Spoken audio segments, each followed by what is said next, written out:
on the screen here. They will be on April 6th, May 4th, and June 1st from 9 to 11 a.m. They will include our typical agenda that we've been using the past year, including ELRC OCTEL announcements, budget updates, advocacy, special presentations, community partner updates, self-care moment, and wrap up with option for breakout rooms. That is not the meeting format for today. Today is the second meeting of this month.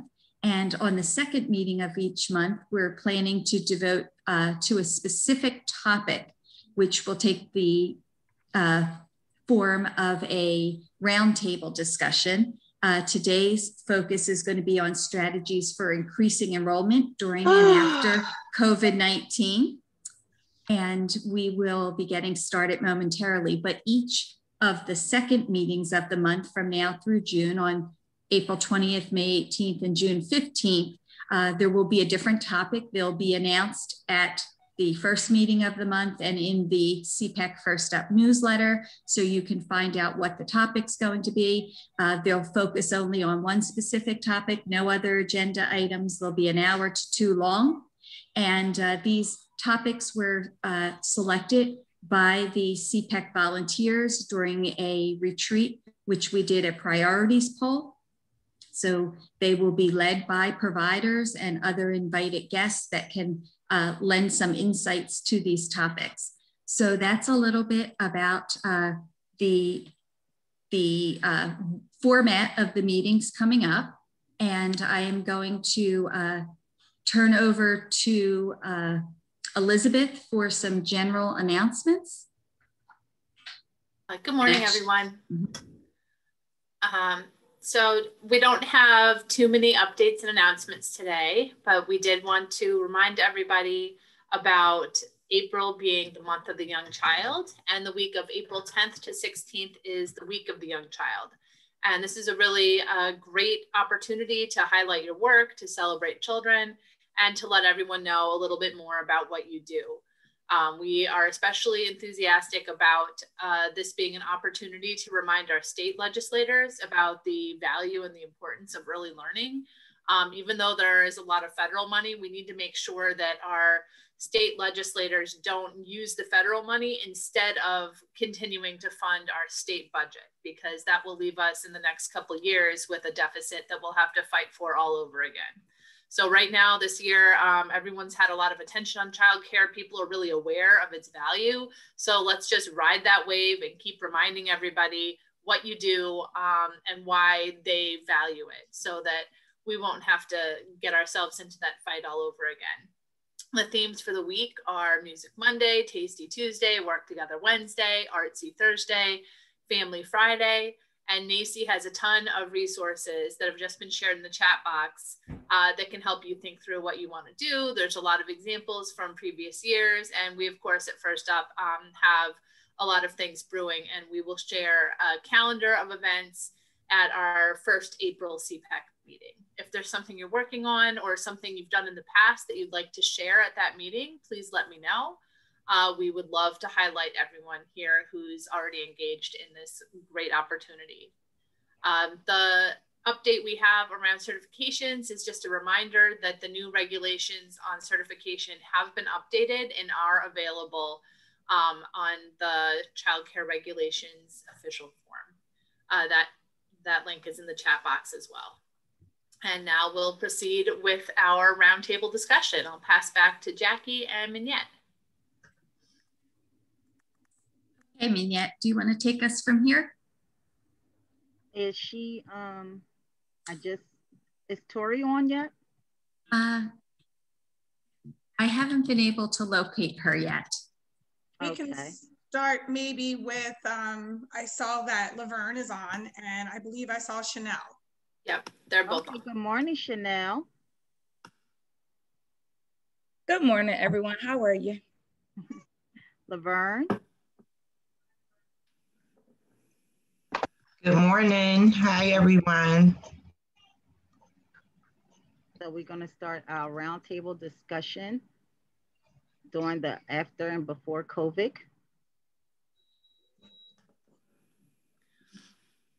No problem. So I'm just going to jump right in, and I'll just tell my story. So my name is Chanel Hunter, and I own and operate Family Circle Academy.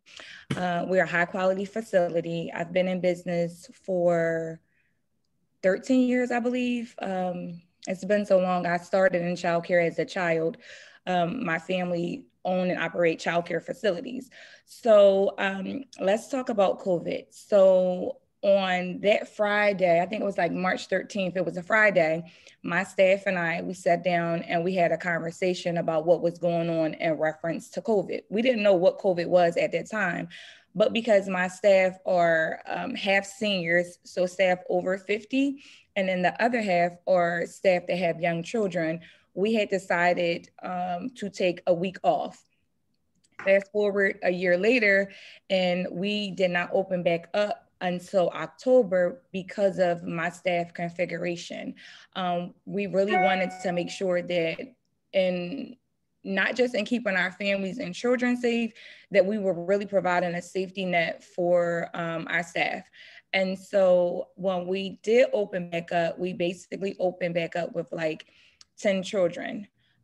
During the process of COVID, we had kept in touch with our families doing online virtual meetups, and we delivered some food and some supplies and things like that to our families. And what we learned is that families were frightened of COVID. They didn't know what to expect in terms of returning to care.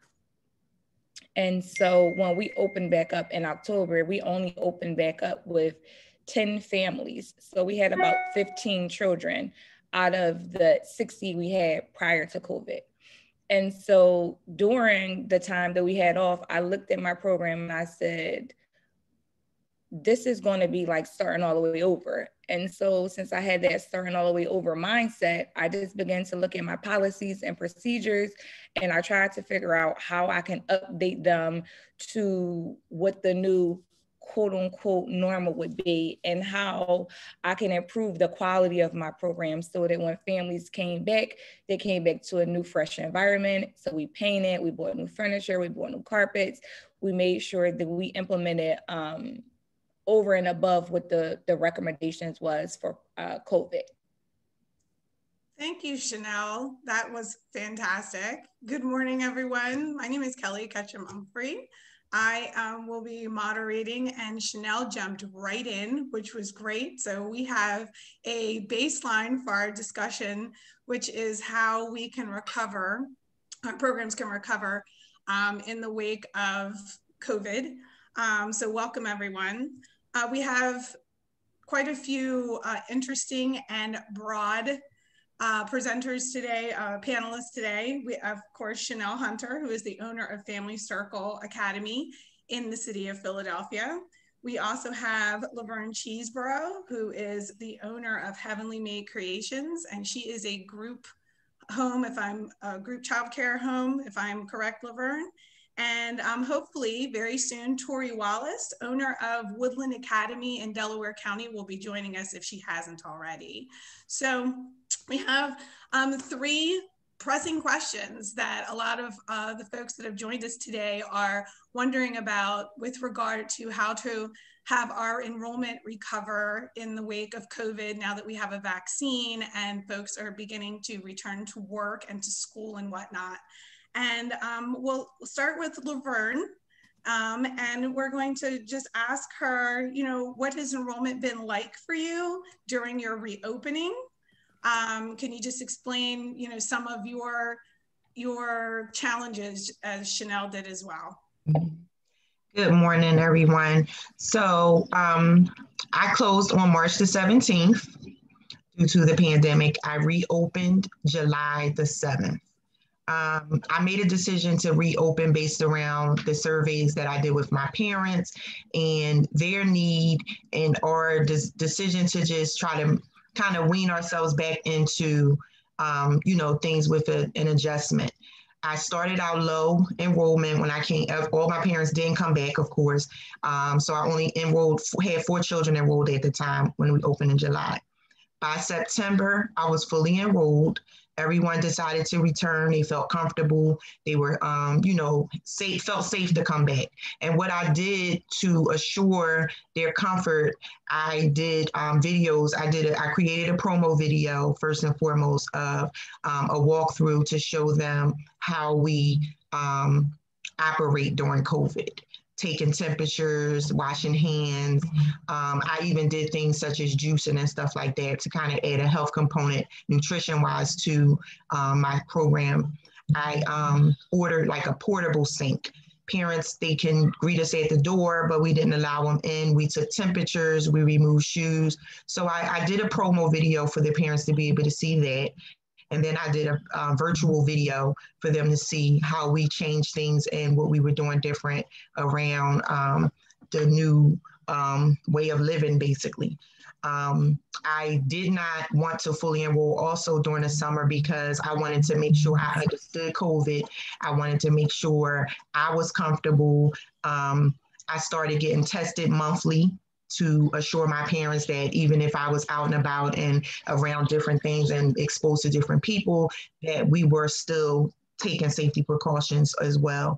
I created a real stern COVID policy that they can follow and that we can all agree to respectfully. I started promoting the video around COVID, which allowed my parents to give reviews and stuff. Which made people want to enroll their children with me. So I never, my enrollment didn't drop after September. It continued to go up. I'm continuing to get calls and stuff based around my promotions. I use social media as another platform also for enrollment. My biggest goal during COVID was to reach 1,000 followers on my social media platform, and I was able to do that.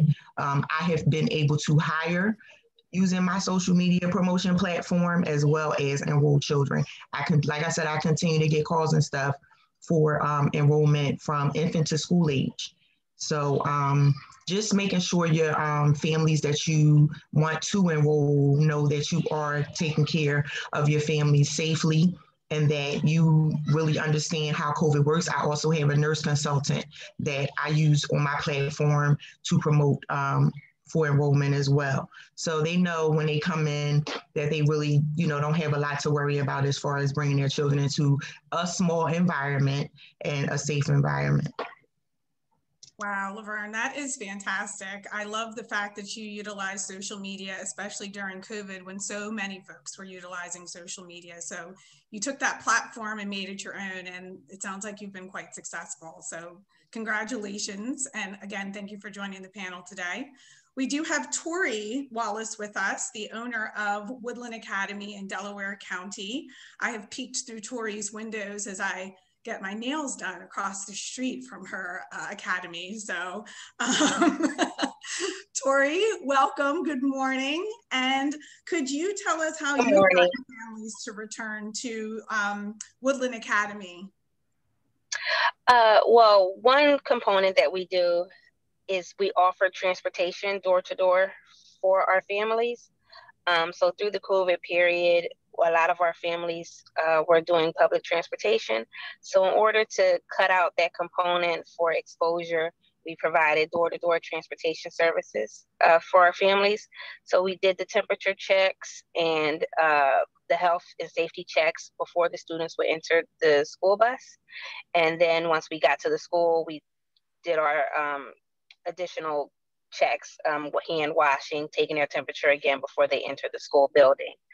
In addition to that, we do provide all of the PPE equipment to our students and families. So that is, and as well as our teaching staff. So that is something that the families don't have to necessarily be concerned about if they have a mask or if the mask is clean, and that in bringing that outside, those outside pieces into the facility as well. So when the students arrive, we take their temperatures, we sanitize their hands, we give them their PPE prior to them entering the building. Once they come into the building, then we also wash their hands again, take off their outside garments, put it in their own individual packaged area before we allow them into their classroom space. And similar to what, I'm sorry, the last woman's name, it's leaving me. Similar to what she said, we also did a video tour where we show the families what's going on inside of the building, because we don't allow the families in right now. Drop off is curbside. And then we have really utilized this wonderful Zoom feature where we have Zoom calls where we allow the families to observe circle time activities inside of the classroom. We have parent-teacher conferences via Zoom, and anytime we need to meet with families, we do that via Zoom as well, to keep them continually included on what's going on inside the building as we continue to navigate this uncharted territory, because it's so new to us all. So I would say that the transportation has definitely assisted us with maintaining our enrollment throughout this period. Providing the PPE has assisted us with maintaining the enrollment and with keeping the COVID cases down. We've been very blessed that we have not had any cases in the facility thus far, thank God. And we just have really been transparent and open with our families about what's going on. Some of our students in our before and after care programs have started to go back to school. And at some of those schools, there have been exposures. So we have been very transparent and open and communicative with the families and also with the schools, so that we can all work together to make sure that we continue to remain safe as we try to maintain our enrollment throughout this process. Wow. Wow. That's awesome, Tori. Thank you so much. And I think remaining transparent and open with parents and the communities that we serve is extremely important, especially during this time. So it's nice to know that that is happening in Delaware County.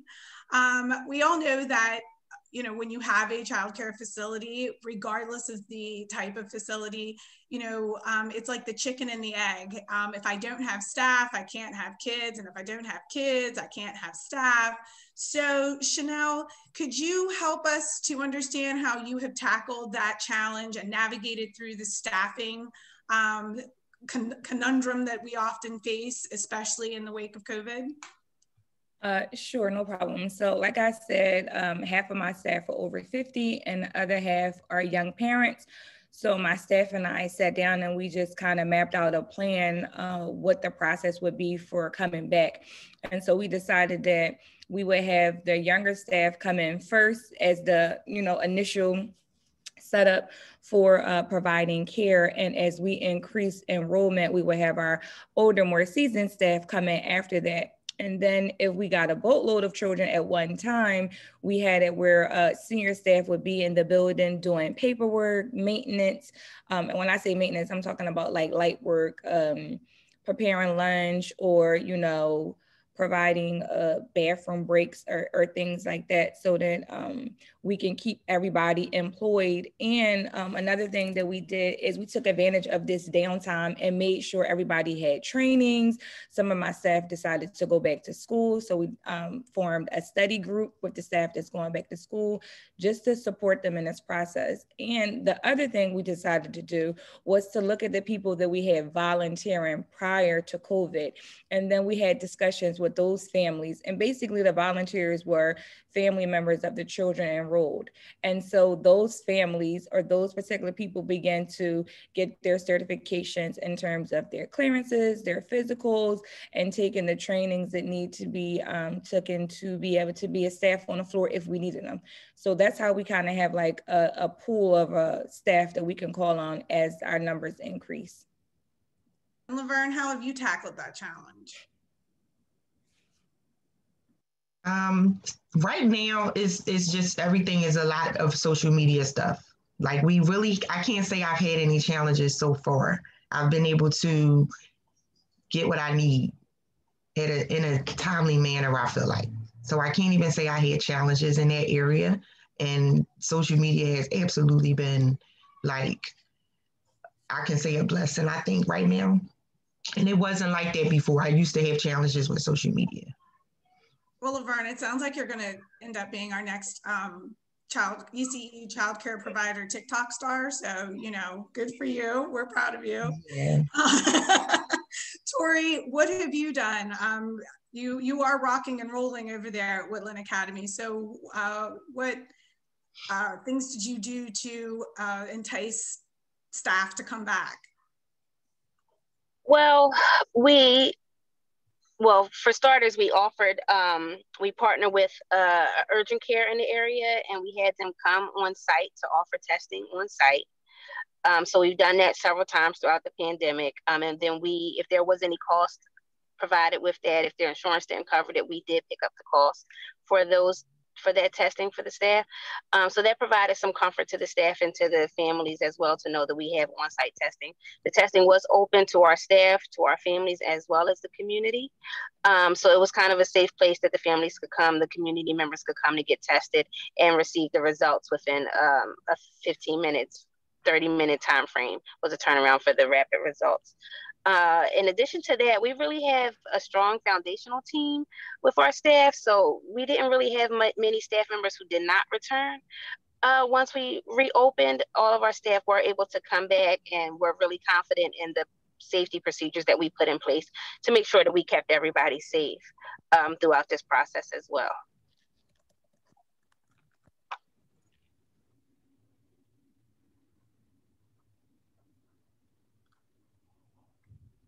I'm sorry, I think you're muted.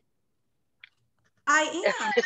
My husband loves the mute button. He wishes he could use it on me. What are your numbers now, Tori? Are you about where you were before COVID, or are you slowly seeing an increase? We're not where we were before COVID, but we are probably at about 80%. We were at 100% with a waiting list before COVID. So we're slowly getting back. We're hopeful that once summertime rolls around and summer camp comes back and the vaccine becomes more readily available, that we'll be able to get back to the 100%. Awesome. That is fantastic. And Chanel, where are you? So we're halfway there. I think just agreeing with what Tori said is people get more vaccinated, that will increase the enrollment. And as the summer rolls in, then that increase will happen too. So we're doing okay. Wow, good. And Laverne, you said you're doing well. That's awesome. That is fantastic. Yes. Yeah. I am program manager for Early Head Start. We partner with Brightside Academy, and we have seen an uptick as well with infants and toddlers, which is encouraging. And we expect to see a big boom with those babies that, came along during COVID, because we were all locked up in our houses and real close to people. So we're expecting that. And one of our challenges had been staffing. It really is difficult. A lot of our partner staff were over 50. They were afraid of COVID. Laverne said she didn't know how it worked. A lot of folks did not know how COVID worked. They didn't understand it. It was just the great big boogeyman virus out there that could get you. And so a lot of folks were fearful to return to enclosed spaces.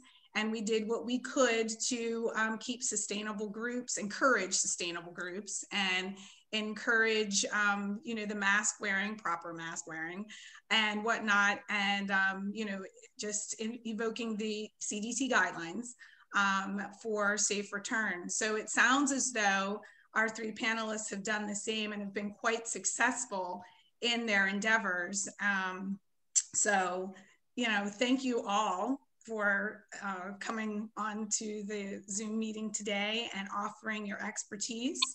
At this time, it looks like I'm going to turn things over to Mary to allow her to make a few comments.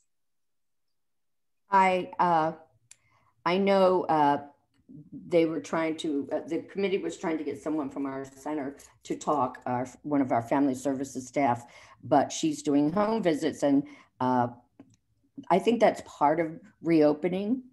The issue is it's like a double-edged sword. If you get your enrollment up, your need for staffing increased significantly because of the many COVID restrictions. So we all want to increase our enrollment and we want to get back to life pre-COVID, but it's also that challenge of what do you do when you have so many needs for staffing? You need runners, you need temperature takers, you need, you can't have a floater in more than one classroom, because if you do, you end up risking, the stuff with the cohort. And so that is a problem. One of the things, pre-COVID, we had 425 children. We are back and we have around 300 children. But what is interesting is that 160 of them are preschoolers that are doing Head Start or Pre-K Counselor, Philly Pre-K virtually. So we have more children who are doing virtual than on-site. We had pre-COVID, like 3 years ago, we started an expansion project that to open an infant program and take another floor at the building. So of course the construction happened during COVID. That was the good part.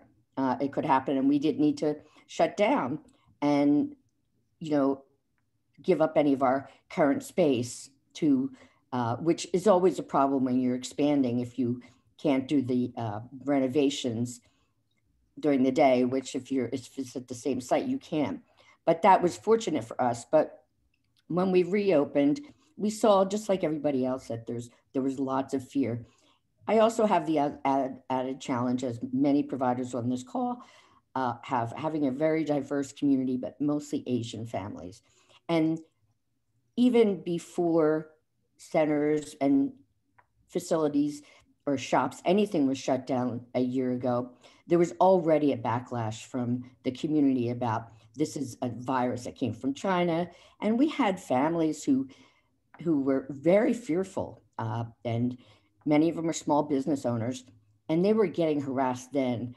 Over the past year, it's really increased significantly. When you have, the then President Trump calling it a China virus, that really aggravated and really escalated the hate in the community. We've seen, we don't even need to go, expand on that, but just in this past 2 weeks, we've seen, the murders of the women in Atlanta, the brutal attacks on elderly Asian individuals. And that really played into whether or not families feel safe returning. I think there's a fear of the discrimination more than the fear of COVID. So when you have, as I said, we have around 80% Asian families. So we weren't surprised that many of them were reluctant to come back. We did have one of the things that did happen right before Thanksgiving, and one of our school-age families decided to travel. So they got everybody tested. And the kindergarten child who was asymptomatic tested positive. So we had to close that classroom. We saw a mass exodus, not from the school-age program, but from the preschool. So we went from having 6 virtual preschool rooms to 8 over the course of 6 weeks. Families were just getting anxious. That has stopped when we just had we had to do another classroom closure, and we didn't have families that were leaving because of that. One of the things that everybody has talked about is the flexibility. Personally, I just don't know how somebody does virtual preschool really well, but it was what the families wanted and needed, and our teachers have really stepped up to the plate. Since we're contracting with the school district, they had a schedule to follow. They had to do 2 large groups a day. They had to do, each child have a small group. They had office hours, they have family connections. And because families are not allowed on site, there's a need not just for the families whose children are doing virtual, but for the families who are on site to have a lot more connection with staff. So I know that's what Jackie wanted our family service person, Sim, to talk about. But being the person who's connecting with preschool classrooms, one of the 4 staff doing that, she's really booked this week. She's been booked all the time, but really a lot more. So I think that's something that we have to keep into consideration, even for on-site families, because they're not we're not seeing them twice a day. They have questions. So I think the challenge for teaching staff, especially for the on-site teachers, is they still are having to do some stuff electronically and staying in contact with the families. And then when we did have that closure 2 weeks ago, those preschool rooms that had to close, they did virtual for 2 weeks, but the systems were already in place. I think one of the other challenges is the inconsistency of policies that, and you know, this is something many providers talked about early on. For children under the age of 5, there wasn't the OCDEL didn't say that you should have half the enrollment in the classroom, but they said it for children, kindergarten on up, having 6 feet. So that gave conflicting information to families, but also to staff. So staff would say, well, why school age kids, they have to have 11 kids in the classroom and we can still have up to 20. We didn't enroll rooms more than 15. And for a while it was like 11 or 12. But, you know, we wanted to make sure we could also keep staff employed. So when we had the mass exodus around Thanksgiving, we did some rearranging and we had to close one of the on-site classrooms. So that flexibility is really important. The flexibility on dealing with school age is really important. We have, again, children are here all day. And again, all of us were sitting involved in these conversations. What are we going to do when school age children go back to school? And then it turns out in the Philadelphia School District, it was virtual. Are those children going to come every day, full day? And we had to negotiate with the state. Was OCDEL going to pay us for that? That was really, really important that we were going to get paid for the full day. So there's some of those fiscal questions that we had to deal with. And, you know, we're at the, we have to operate at the whim of OCDEL and their policies. Luckily, they did say they would pay us full time.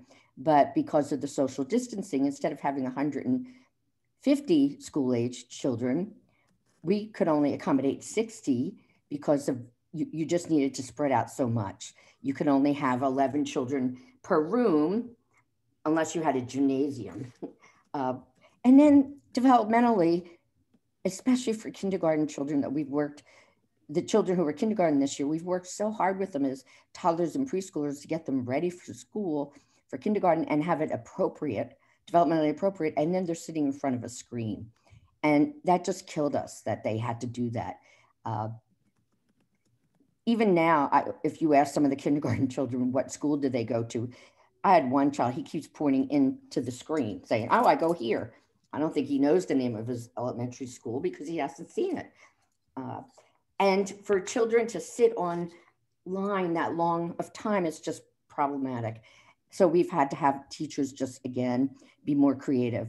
And then for the older school age children, I think teachers are feeling so, they feel like they're proctors. They're not even having an opportunity to have influence into the curriculum because the children are online from 8 until 3 every day. So, and after that, we just have them outside because you have to take them outside. There was the difficulty of what do you do with school age children when they all had different lunch times. So I think there's some of the things that we've struggled with. So our enrollment is down 40%, but what our revenue is down 60%, because when all the preschool children went virtual, they gave up their subsidy, their CCW funding. So it's affected us that way. But we want children to come back. We've slowly seen some children re-enroll. I'm not sure. One of the other things that people talk about that we're trying to advertise is that what percentage of our staff are getting the COVID vaccine. Because of HIPAA, we can't say which staff have it, but we're trying to have staff self-identify if they're comfortable, if they've had it, because families want to know what percentage. They want to know that their children are safe. And I know I was on a Philly pre-K meeting and there was a labor lawyer who said, yes, you could require that staff have it, but there's lots of ethical issues about that. Are we going to make people, you know, as somebody who really advocates for women's right to control over their body, I feel awkward in some ways saying you need to get a vaccine, but there's all of those various issues. So we've had, you know, our family services staff and our director of family services have been working their tails off to keep enrollment up, to make sure the connection's there, to, you know, say that things are getting back to normal, and we'll still make accommodations. So I think there's some of the issues that we've come up with. We all hope that over the year, over the coming 6 months, life will get a little bit back to normal. We are concerned about what happens the end of this academic school year in June, when so many of the preschool children leave. We'll have a huge decrease in enrollment. I hope by then that children or other children will be returning. It will be a good time for staff to, you know, get some of that information, you know, like taking their breaks. So not sure what else. Well, Mary, you made some fantastic points. You know, just the recent attacks on the Asian community, and, you know, and I thought of you when, you know, the Atlanta situation happened, because I know that Children's Village is in an area that services a great number of Asian American families and immigrants. So I thought of you and your childcare facility immediately. I know, you know, that there's been a lot of social unrest in America, and it seems like everybody's being touched by it in some way, unfortunately. But I know that your team will do a great job in helping to bring your families back and make them feel comfortable, as will the rest of the folks on this call. You also brought up some points that help us segue right into our polls. We have a couple polls that we'd like for you all to take, if you wouldn't mind. The first one is about enrollment in progress. So if you could just read that and take that poll for us.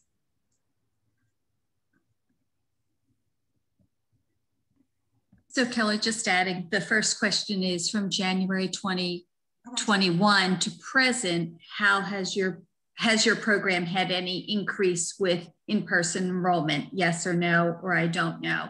So we're just talking about the past 2.5 to 3 months.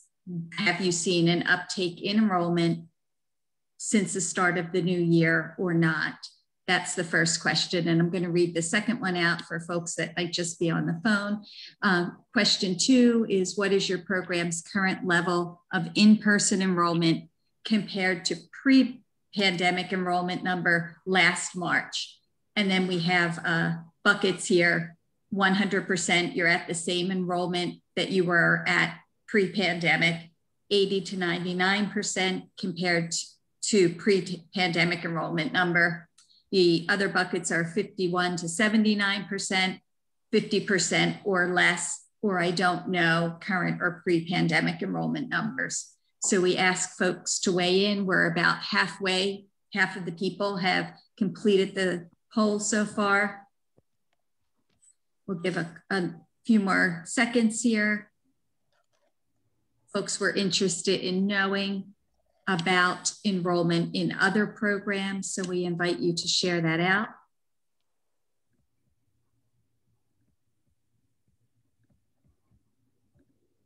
A few more seconds, folks. Thank you so much for your participation. More and more of you are, thank you.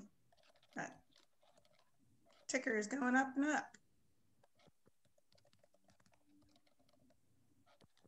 All right, so we'll give anyone else that wants to respond to these 2 questions a moment to do so, and then we're going to close it. And I believe we had a second poll as well. It's right, they're both right there. The questions are both there. Question 1 is about January to March. Have you seen increased enrollment? Yes or no, or don't know. And question 2 is right there. What is your program's current level of in-person enrollment compared to the pre-pandemic enrollment number last March? And then there's buckets of percentage where you're at compared to last year. So we got a few more folks. I'm going to end the poll, and then Kelly, you can share out the results here. Okay, so it looks like from January 2021 to present, has your program had any increase with in-person enrollment? And 52% of you said yes, and 43% no, and 4% not sure. And with the second question, what is your program's current level of in-person enrollment compared to pre-pandemic enrollment number last March?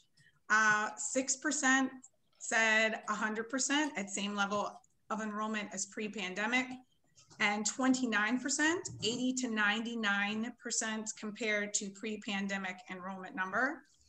32% polled 51 to 79% compared to pre-pandemic enrollment. And at 50% or less, there were 28%, and 6% were not sure. So thank you all for taking the time to participate in that poll. This goes into fiscal questions that Mary did bring in. You know, when we run a childcare facility or any business, we believe that our revenues are supposed to be able to cover our costs. And oftentimes that is not the case, especially when you are dealing with a pandemic. And you have to provide things such as PPE and bring in sanitation stations and purchase portable sinks so that we can engage in proper hand hygiene and keep children 6 feet apart. It's a lot. It is a lot. So, you know, the fiscal responsibilities of that, I'm sure were a challenge, ladies. So Chanel, how did you deal with that?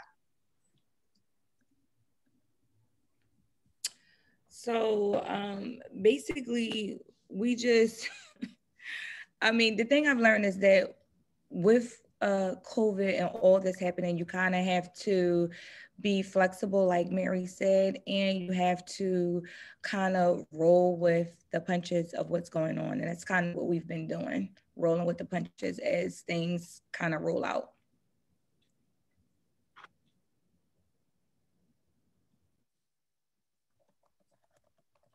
I don't see Tori. Tori, are you here? Yes, I'm here. Okay. How did you deal with that fiscally? Did you receive CARES money, PPE money? Yes, we were fortunate to receive the CARES money and the PPE money, and thus allowing us to continue to pay the staff throughout the closure as well, which was very helpful in making sure that everybody was okay and able to return when we reopened the school. Vern? And I had to go over there and make. Okay. So yeah, we did receive support. We did not do the PPP, but just getting support around getting the PPE supplies from like PHMC, and getting, you know, the CARES Act money and stuff like that, that definitely helped. I was able to get a couple of grants that helped support us through, you know, some of the things that we needed to kind of stay afloat, and especially pay staff. Yes, yes, very important. So Damaris, our wonderful Damaris Alavardo, she shared a question for all of the panelists, and you can kind of weigh in, unmute yourselves if you'd like to answer. Reflecting after a year of COVID, what is one of the most important changes that you have done in your marketing and advertising strategies or child recruitment plans that you did not do before? I mean, if I answer that, I would just say the videos, the promo videos, investing in that definitely kind of brought it over the top. Okay. Chanel? I would say we basically redid our staff manual and family handbook and just redid how we're orientating people to our program. All right. And Tori? Yeah, I would say the same. We definitely utilize social media a lot more. Pre-pandemic, and we were really word of mouth. We didn't really have to heavily rely on much marketing. But with the pandemic and really wanting to get information about who we are and the procedures that we put in place out there to the community, we started to really heavily rely on social media and those ads and sponsoring those ads and making sure the information was out there. And also, like Chanel was stating, we definitely used the downtime to strengthen our policies and procedures and revamp some of those manuals and standard operating procedures so that when we were ready, we could begin to orientate staff to our new way of living. Great, that's awesome. Jackie, did you see any other messages in the chat? Any other questions? Going through right now. There's some comments, and folks responding to other people's questions in the chat. So I guess while Jackie looks, we can look at the fees, while we're on fiscal and business, we can look at fee collection and, the role that the ELRCs are playing in our recoveries. How have you ladies dealt with CCIS, co-payments, tuition rates? The market rate survey went out. Nobody's really happy with that. So could any of you help weigh in on that? Well, we have had a very challenging time working with our ELRC in terms of those school-age students, transferring them from full-time to part-time, part-time to full-time. We have some students who have a varied schedule where they're in school 2 days a week and then they're with us 3 days a week or vice versa. So it's been really challenging to update those forms, and we are literally just this week getting revised payment statements back from August. So it's been a challenge because, we still have to provide.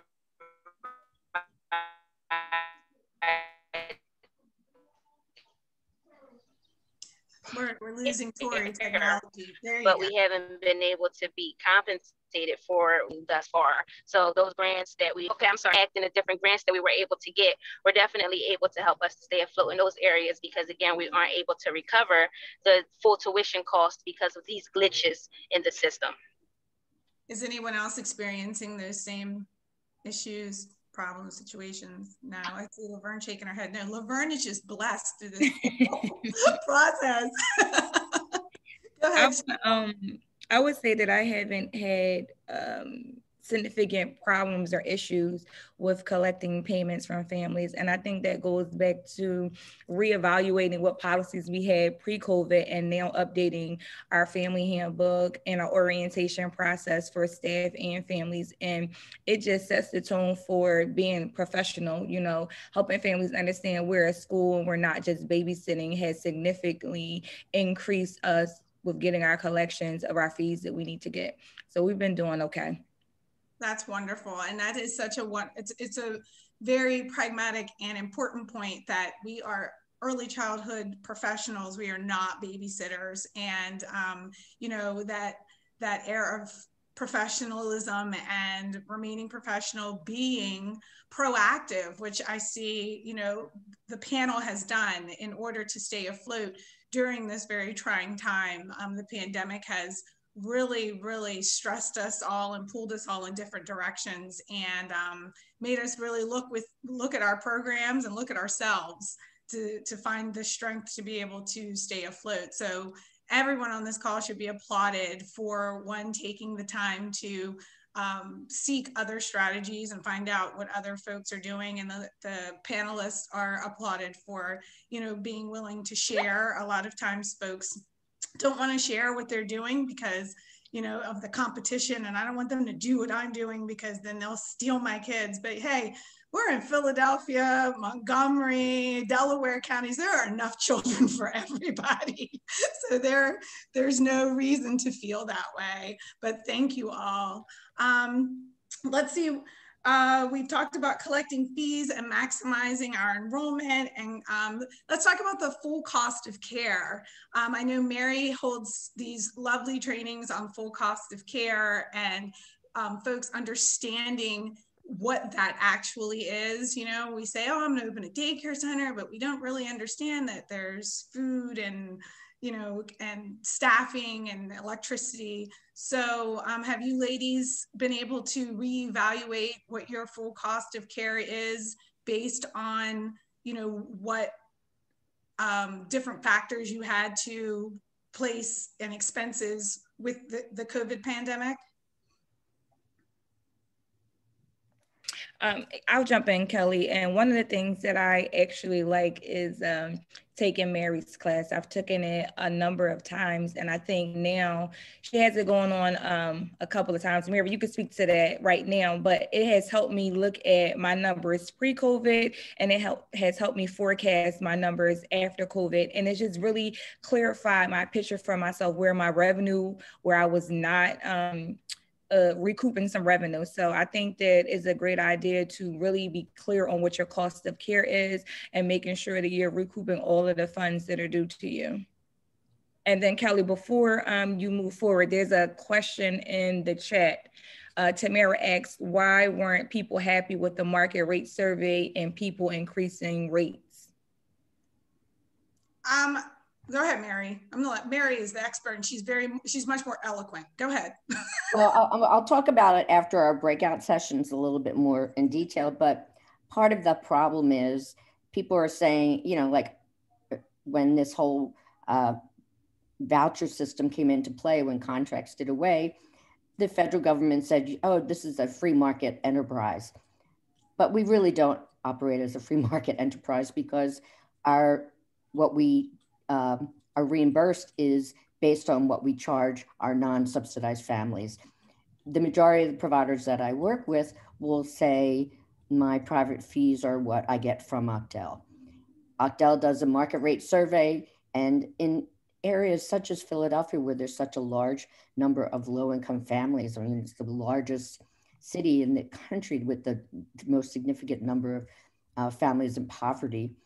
Providers are being cognizant of this, and if a family is slightly over income eligibility, they're trying to really still provide service to them. So, but every time that happens, you are providing the cost of childcare on your back and on the backs of your staff. So providers were very upset about, I was, the market rate survey. In some regions, group, and I'm not saying that group is more expensive or less expensive, but group rates for group childcare were higher than center-based childcare. So it's really not, it's a really screwy system. And again, I know we're going to do small groups, Jackie said, so I can talk about it more in detail after that, but it's a matter of, knowing what your costs are, and you can't know that unless you really understand the iron triangle. Absolutely, absolutely. So with that, I love how Mary just moves us right along through a segue. We're going to begin our breakout groups. Jackie, I knew there was some discussion of allowing people to choose their groups. Was that tabled, or are we still doing that? We're still doing that. So we're going to have you break out, I believe, by county. Not exactly. It's let me pull it up here. Okay. It's going to be with each of the panelists. So I'm going to open all the rooms, and then you can click to join in with Tori from Woodland, Chanel from Family Circle Academy, or Laverne from Heavenly Maid. So the groups are going to open now. We're going to have 15 minutes. So we'll go till 10:10, when we will come back together as a whole group to debrief and share out. A little bit different than other meetings. And then after that, Mary's going to continue with some more general tips on ECE business practices, including the iron triangle, braided funding that she alluded to, about her sessions that folks have been mentioning in the chat box and in discussion. And then we'll be getting ready to wrap up. So I'm going to open the rooms now, and we'll be closing them at 10:10 and coming back together. So here we go. All right.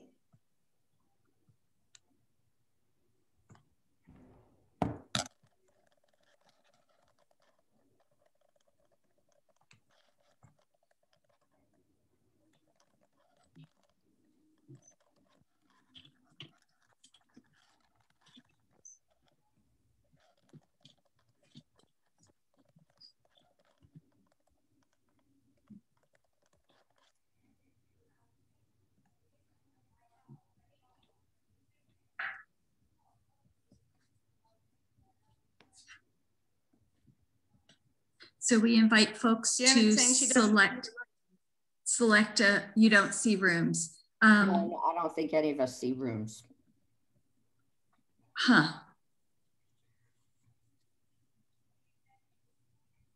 Gotta love technology. It's awesome. Okay, hang on a moment.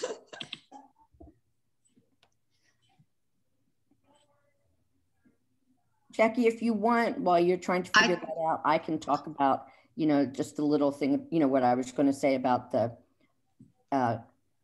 you know, the financing stuff and the trainings that we're conducting. And then that way, after, if you figure out the rooms, we don't need to be back. I'm just trying to make it easier for you. That would be great, Mary. Thank you. Okay. Well, Jackie's going to try to figure that out. And Jackie, I can pull up my screen of the, I just have a few slides because even if I, let me see, where is it?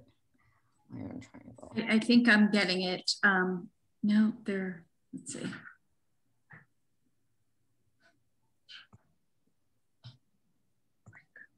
Close.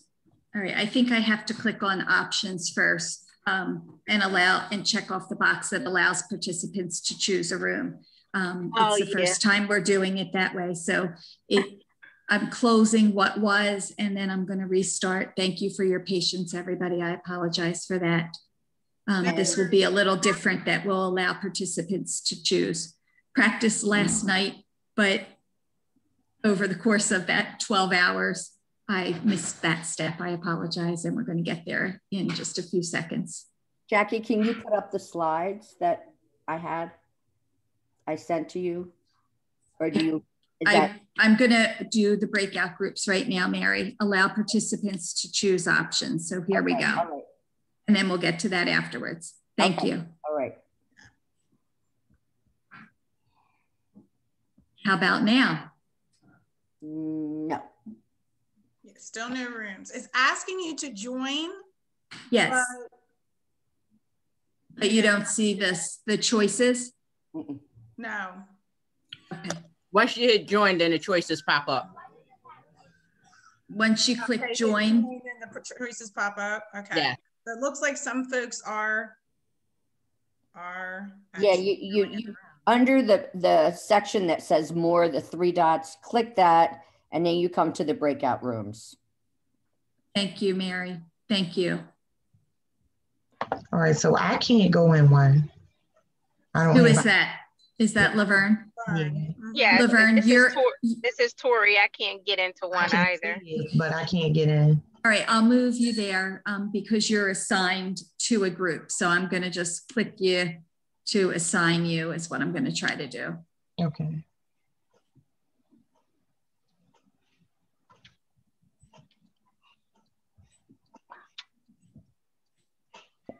Jackie, I hate to mess you up even more. It says all breakout rooms will close in 3 seconds. Okay. And now that it says open all rooms. Okay. We're going to automatically move all assigned participants. Okay. This is the 3rd time. We'll try it again. If not, we'll do it like we usually do randomly. It should be reopening now. Is that true or not true? Yes, it's saying join breakout room now. Yeah, it only opened for us for like 2 minutes of like 30. It only opened for like 10 seconds and then it closed again. Right. Yeah, I was able to go into Chenille's. All right. It looks like after they open, then they have to close. I am so sorry for this. It worked very well last night when there was just 2 of us and we tested it, of course.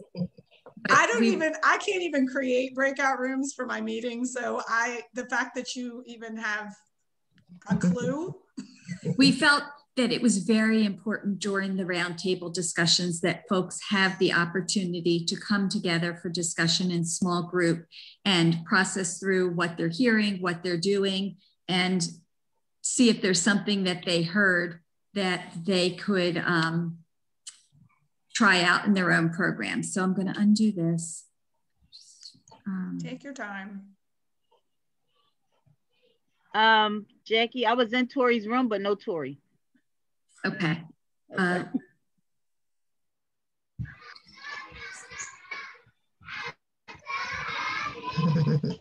I hear some happy sounds in the background. I know, that's awesome. Okay. They practice information. There's nothing like the giggles and laughter of children. Let's see what happens this time. Best sound ever, right, Kelly? Absolutely, Donna. Love that. It drowns out the adults a lot of times. Are folks moving into rooms? Are they moving into rooms now?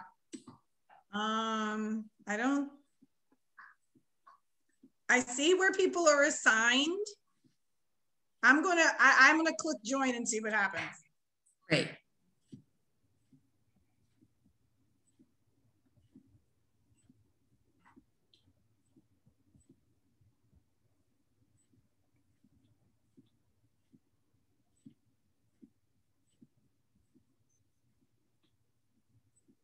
So if you're able to, please click into a room. I'm seeing some no in chat box, trying to move some folks. It looks like we have some groups set up now.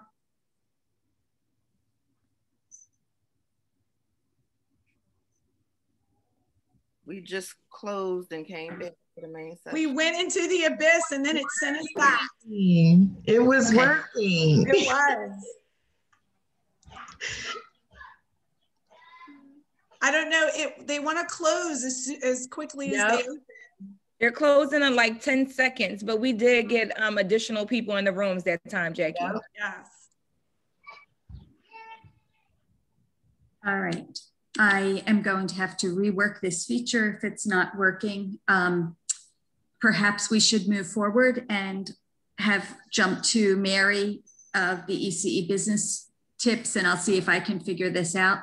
Okay. Is that agreeable? Absolutely. Sounds good. Yeah. And then that way, if we get into rooms, we don't have to worry about getting out and coming back. Yeah. Right. Okay. You are all amazingly patient, and I am grateful for that. Moving to your slides now, Mary. Are you seeing them? Yes. Yes. Perfect. Okay. So this is just a real brief presentation about, why these, like even pre-COVID, knowing what your cost of care was, it was critical. But so many providers operate on, I'm doing this and hopefully at the end of the year, I won't be bankrupt. And it's really done on a whim. And even if they're tracking some expenses, sometimes a lot of people really don't understand what is a crazy system. And it really is a crazy system because childcare and, well, most funding for early childhood, regardless if it's Head Start or state-funded pre-K or city-funded pre-K or any other, early Head Start, the funding from the government is never at 100%. There's always either a community match or people have to add more funding into it. So it's kind of like a misnomer when they say universal childcare. Universal childcare would work if, in fact, people were getting paid for the cost of care. But even when, if people did a cost modeling example of saying, if if Pennsylvania did it, as some states have done, you really do need to submit information, what your average enrollment is, what your expenses were, what your revenue was, and did your revenue cover the cost for the child. But as I said, the tuition really isn't based on anything. It's based often, anything factual necessarily. It's based on what the person down the street is charging and what do you think the families can afford. And that's not the way most things in this society are priced. Do you think Starbucks or La Cambama or whatever, any of these coffee shops said, let me see what the market will bear, how much Can we get somebody to spend $6 for a cup of coffee? Well, obviously they did, because people are paying $6 for a cup of coffee and continue to do it all the time. But and same thing with car makers. But with childcare, that's not the case. So when the federal government goes and tries to purchase, when they go to help purchase childcare, whether or not it's just to subsidize it, or if they're purchasing it for their employees, whether, as they do have some work-based childcare programs for the GAO, the General Administration Office, and the military, they are going to pay the full cost, but not for the community. So it's, as I say in my trainings, it's kind of like if you went to a car maker and said, I have, $25,000 and I want that car, but the car costs $35,000. They're not going to give you the car. You might get a car, but it won't have a motor. You won't have everything. They're not going to subsidize that. But that's what's happening with childcare and early education. And there's this theory, and I'm not quite sure where it comes from, that pre-kindergarten age, the responsibility of taking care of the children falls solely on the families and the parents, not on society. Unlike public education, which we know is one of the things that is a right in this country, free education for all, regardless of income, that's not what happens with childcare. And it's a needs-based benefit, meaning people check your pay stub. They want to check what your revenue, what your income is, and let you know whether or not you can get in. Many advocates feel that it should be like every other infrastructure. And it is interesting, this morning on the way to work, I heard about, Biden's next proposal is to have an infrastructure bill. And part of that infrastructure, in addition to roads and transportation and building structures and bridges, he also put childcare and early education. Why? Because it is part of the structure. The COVID vaccine really highlighted that for us. I mean, not the COVID pandemic, wishful thinking, the vaccine. The COVID pandemic really highlighted the need for childcare. Businesses closed, and now they want childcare to reopen. And in Philadelphia, we see, and across the country, this push to open schools again. It has little to do with wanting to get children back in person, as we know is the best thing to do, because that's how learning takes place best. It has more to do with schools being the largest provider of childcare in the country, elementary schools, and even though it's not full day, it ends at 3 or 3:30, it still covers a significant number of children that need care. And so that's why there's this whole push. So we would love that if it was part of the infrastructure, because when you go on if you get on Schuylkill Expressway or I-95 or 495, when you travel to come to work, or if you're taking public transportation or biking to work, when you get on the road, nobody's checking your income.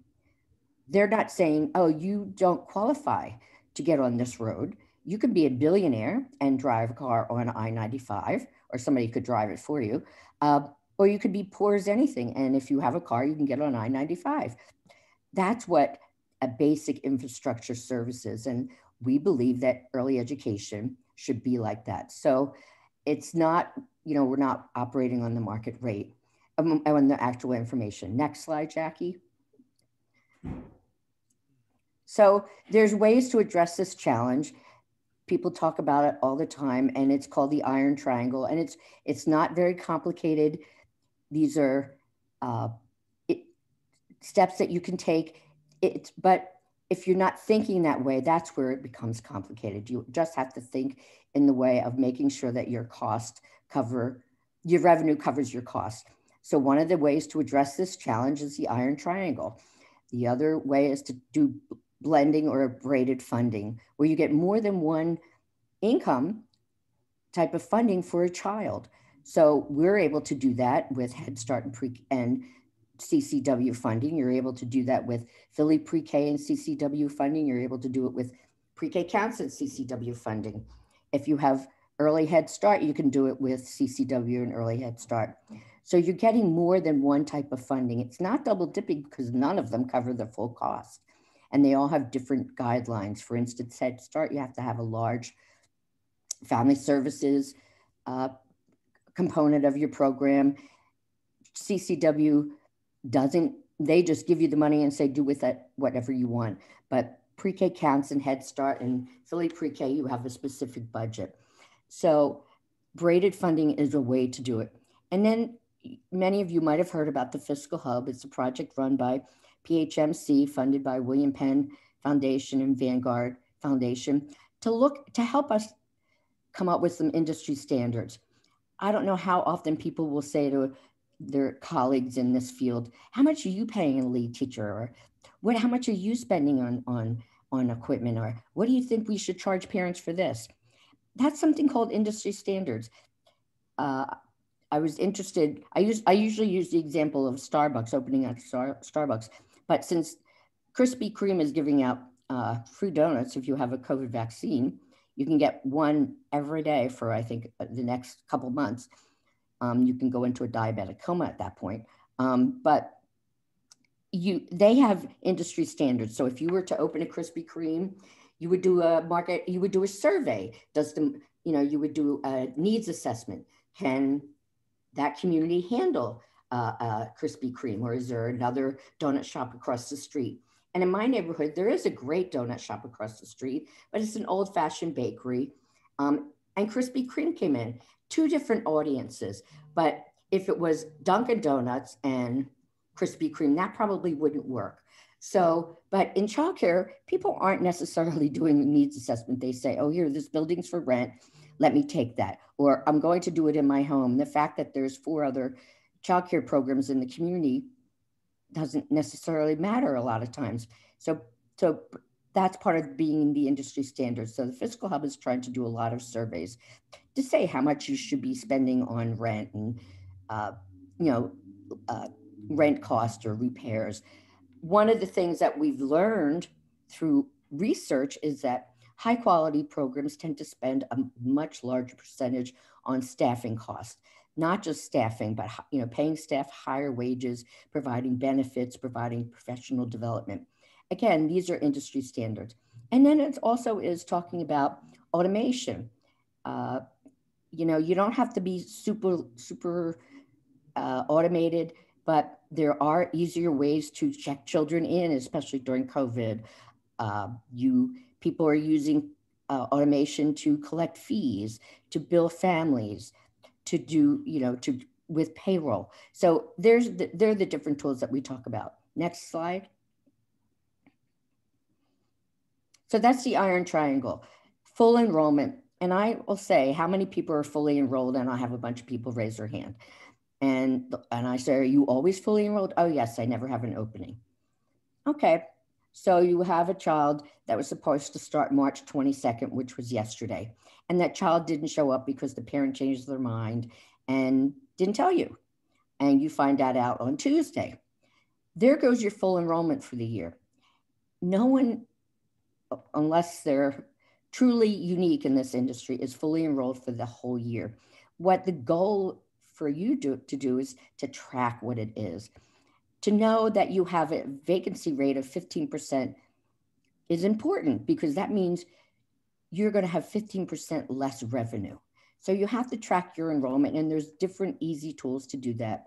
And then how do you know if your revenue covers the cost? Well, you have to track the revenue for that age group, and you have to track the expenses for that age group.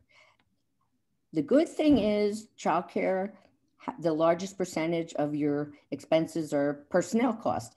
And there are tools to figure that out, especially if you use the payroll system.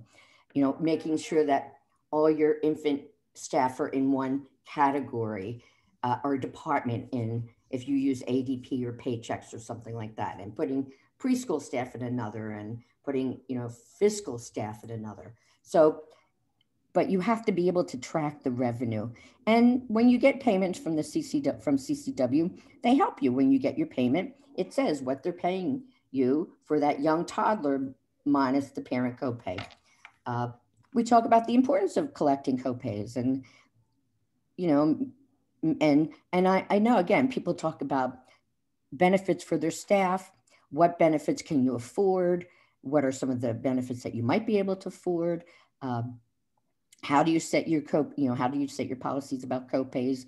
Do you take credit card payments? And if so, who covers the cost of that? And providers will say, well, I do it. It's only 3%. 3% is service charge is 3% less you're getting for the revenue for that child. And then the last one is full fee collection. We really do have to collect the fees. We really do have to collect the full fees. And I think it's true, we also have to start being clear that tuition is what we charge private pay families. Fee is what the state assigns to what that family has to pay, the copay. And rates is what we get from the state. But lots of providers use fees, rates, and the three of them interchangeably, and tuition, but they're not. They mean three different things. So we talk in the classes, we talk about the importance of looking at that. Next paragraph. So, are you tracking that? Are you tracking your fee collection questions? And we talk about that. And then are your revenues covering the full cost for children? And it's not so easy, even though your personnel costs cover 80% or 70 to 80% of your expenses. Because of ratios, you can't just say, well, we have 100 children. I'm going to divide the cost. I'm going to divide, all the expenses by 100, and that's what I'm going to get. Infant is higher because the infant and toddler is higher because of the child staff ratio is higher. Preschool is less, school age is less than that. So the goal as a high quality program is making sure that you can cover the cost for all children. Most families, unless they're very wealthy, cannot afford the full tuition for an infant. But if a center has toddlers in preschool that can help subsidize the infant cost.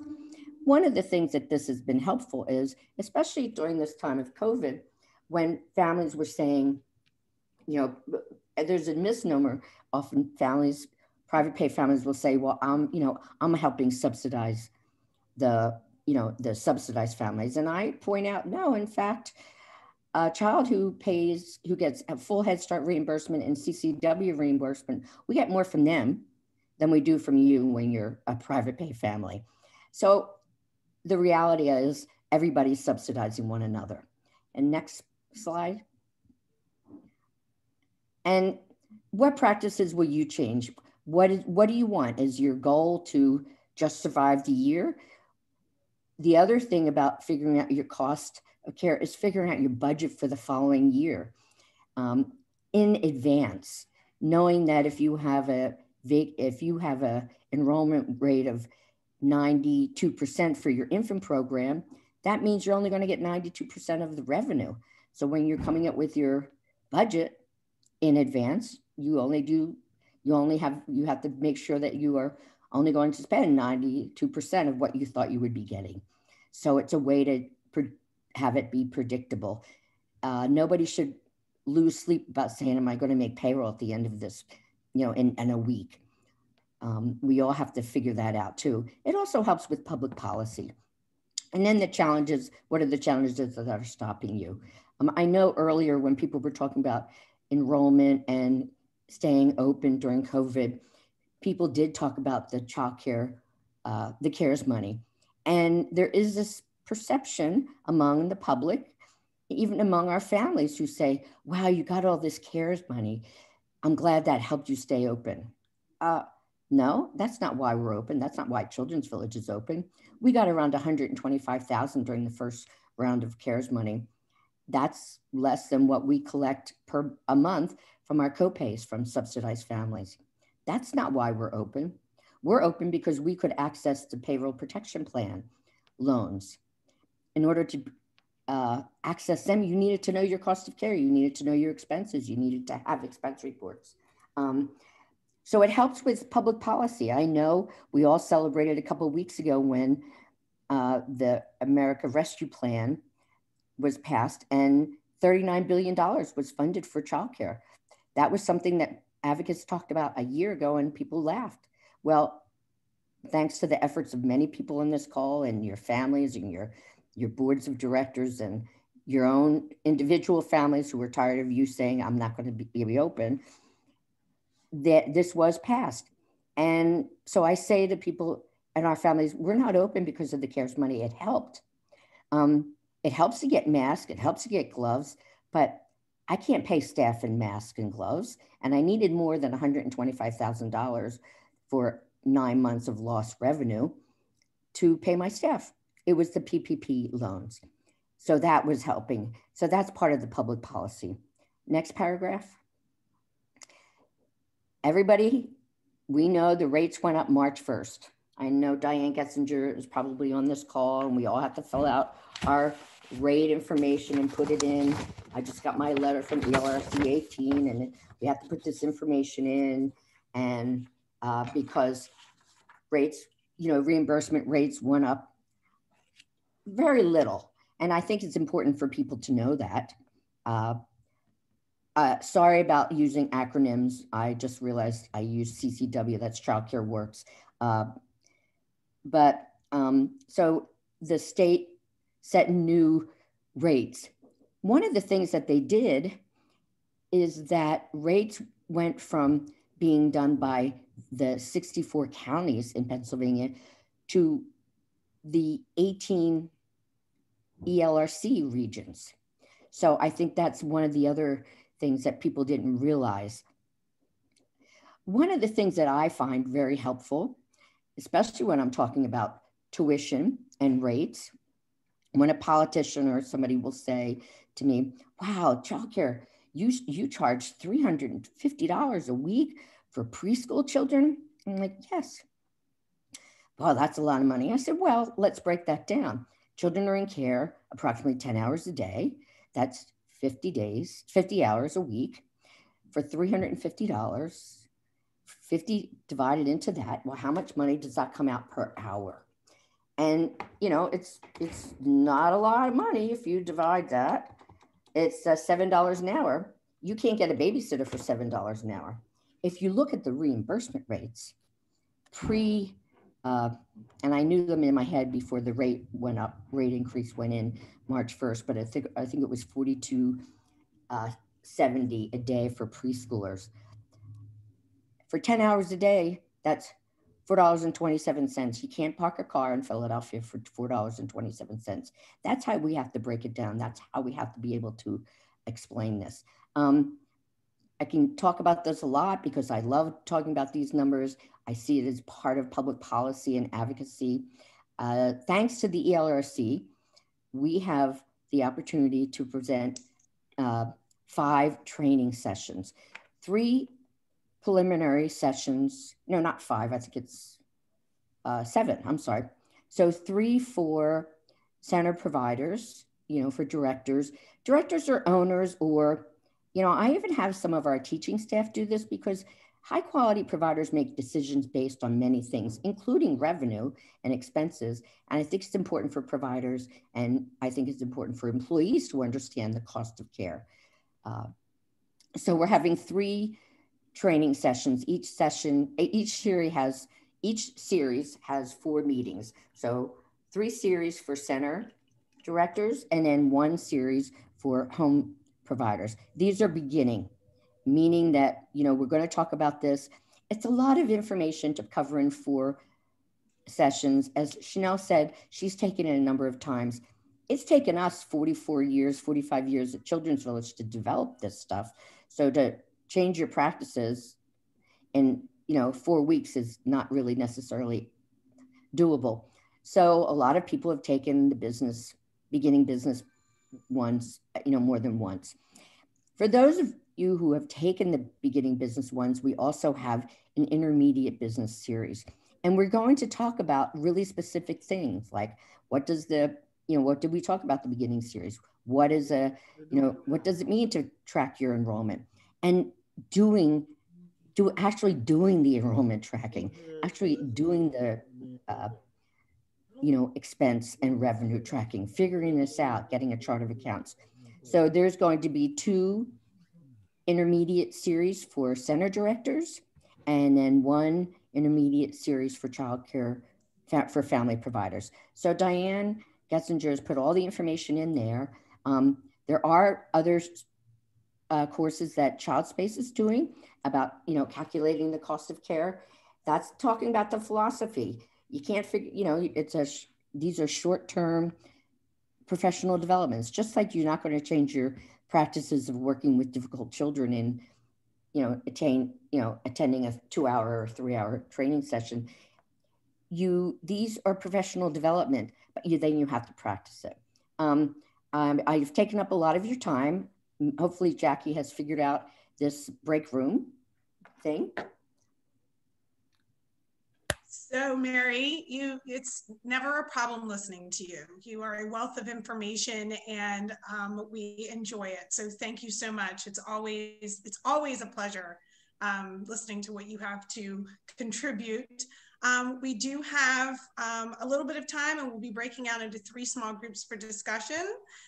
You may select which group to join, and after a few minutes, we'll come back to debrief as a whole group. So what is something you heard about that you are inspired to try in your program? Who can help you with trying that idea, and what resources do you need? Actually, we're going to go to plan B. Maybe it's C, maybe it's D. I'm not quite sure at this point. Here were the questions that Kelly just shared out for breakout meetings due to end shortly. I'm so sorry, folks. We're not going to get into small group breakouts, but we invite you to reflect on these questions. You're welcome to share in the chat box something maybe that you heard and were inspired by and want to try out, and consider who might be able to help you in trying that idea and what other information or resources that you might need. So we invite you to reflect, and feel free to share in the chat box. And thank you, Jackie. Yeah, we had to go to another plan. Yeah, multiple other plans. Multiple other plans, which is fine. That's like teachers do every day. Exactly. Yeah. Which is off the cuff. We're good at this. We're all good at this, and we're flexible. It has been a pleasure. Thank you all so very, very much for joining us today. I have had a really good time. Minette and Laverne and Tori and Chanel and Mary, and of course, Jackie, who was able to pull all of this together. Thank you all so much. In the interest of time, please reflect on these questions. The slides will be available to you, so that if you want to receive any of the email addresses or contact information for our panelists, that will be available to you as well. We've had a wonderful, wonderful hour and a half. Thank you all so much. And I guess with that, Jackie will be ending the meeting. Oh, she's got one more thing. I see we still have another minute, and we have an exit survey. It's not even going to take a minute. It's going to be 30 seconds. The link is going to appear momentarily in the chat box. Haley, can you post the exit survey link? There it is.